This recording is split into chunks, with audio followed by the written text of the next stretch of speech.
Dear students, तो आइए देखते हैं question number 10 CBSE 2025 set series 5572 Bhopal reason.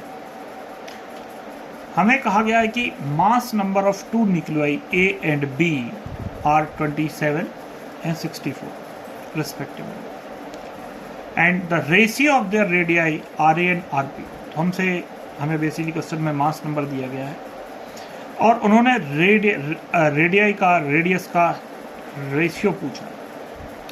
तो इस क्वेश्चन को करने के पहले हमें जो मेन इंपॉर्टेंट बात पता होनी चाहिए, रिलेशन, एक न्यूक्लियस के रेडियस और उसके मास नंबर के बीच का रिलेशन। जैसा कि हम लोग सब जानते ही हैं, R equal to R naught A की पावर 1/3। जब पर R रेडियस होता है, आर नॉट एक कांस्टेंट होता है, ए मास नंबर होता है। ठीक है, तो इस हिसाब से अगर देखा जाए तो मान लीजिए दो न्यूक्लियस हैं आर ए आर बी, तो R A equal to R naught A subscript में लिख लो A small A whole power 1/3। और अगर हम आर बी लिखना चाहें यहाँ पर, radius of nucleus B which is also R naught A B whole power 1/3।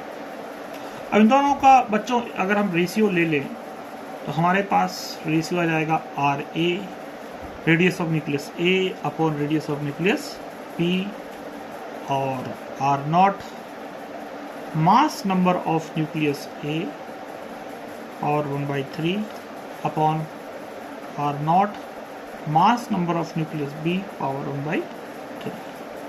तो देख सकते हैं आप क्लियरली कि आर नॉट से आर नॉट कैंसिल हो रहा है और जो मास नंबर है हमको दिया गया है क्वेश्चन में कि 27 और 64। तो इसकी वैल्यू हम रख देंगे 27 अपॉन 64 होल पावर 1/3, जो कि वैल्यू आ जाएगी आपकी, इसको हम लिख सकते हैं 3Q अपॉन, इसको लिख सकते हैं 4Q होल पावर 1/3, जो वैल्यू आ जाएगी 3/4। तो यहाँ पर बच्चों ऑप्शन नंबर डी सही आंसर है इस क्वेश्चन का। आई होप ये बात आपको समझ में आएगी। तो इम्पोर्टेंट है, अगर आप फॉर्मूला भूल जाते हैं तो एक छोटा से छोटा क्वेश्चन भी आपका सिली क्वेश्चन भी नहीं बनेगा। इसलिए डियर स्टूडेंट, फॉर्मूले हमेशा याद रहे। ठीक, थैंक यू।